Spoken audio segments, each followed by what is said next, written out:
dans la catégorie télécommunications et nouvelles technologies. Les lauréats sont Infrastructel et le réseau de communication EU pour le réseau de fibre optique à la résidence pour la baie James. Félicitations.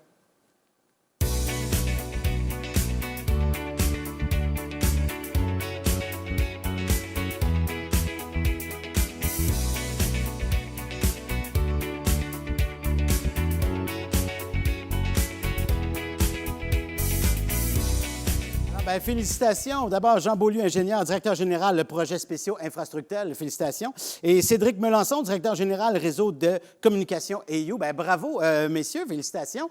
Je m'adresse d'abord à Jean Beaulieu de chez Infrastructel.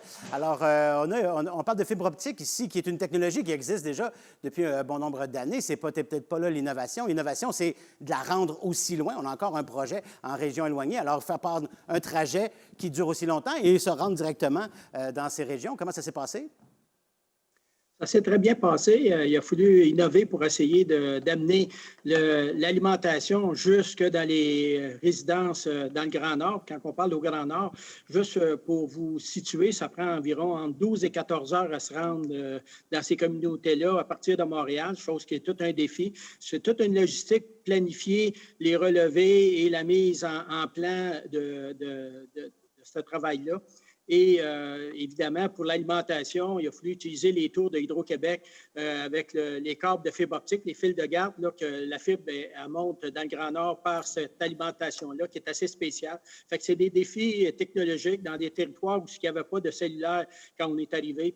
Par la suite, ça s'est développé pour être capable d'amener toute l'alimentation. Et la différence avec les autres projets comme ici, localement, c'est qu'on s'assurait de mettre les fils de service et le terminal à la résidence pour s'assurer que les communautés CRI qu'on a formées localement puissent donner le service et maintenir le service d'une base régulière.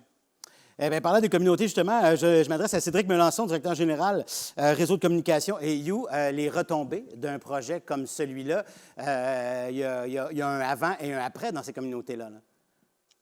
Absolument. Les retombées sont tout à fait extraordinaires et d'autant plus dans le contexte actuel, ça a permis à la région de continuer à fonctionner plus normalement que ça aurait été le cas. Je parle entre autres de télééducation, télémédecine, ce genre de choses-là étaient tout à fait impossibles auparavant. Puis, donc, ça permet aux gens de se rapprocher de la normalité dans ce contexte-là. Et c'est inspirant parce qu'il y a plein de régions encore au Québec qui n'ont pas des accès grande vitesse, que ce soit Internet ou informatique ou au niveau des communications. Donc, c'est inspirant pour d'autres régions éventuellement. Absolument. Puis, c'est à noter, on a quand même été pionniers dans ce développement-là de la haute vitesse. Je vous dirais, ce projet-là a été entamé par le gouvernement de la Nation CRI. On parle en 2004. Donc, depuis 2004 que la région travaille à se doter de ces infrastructures-là.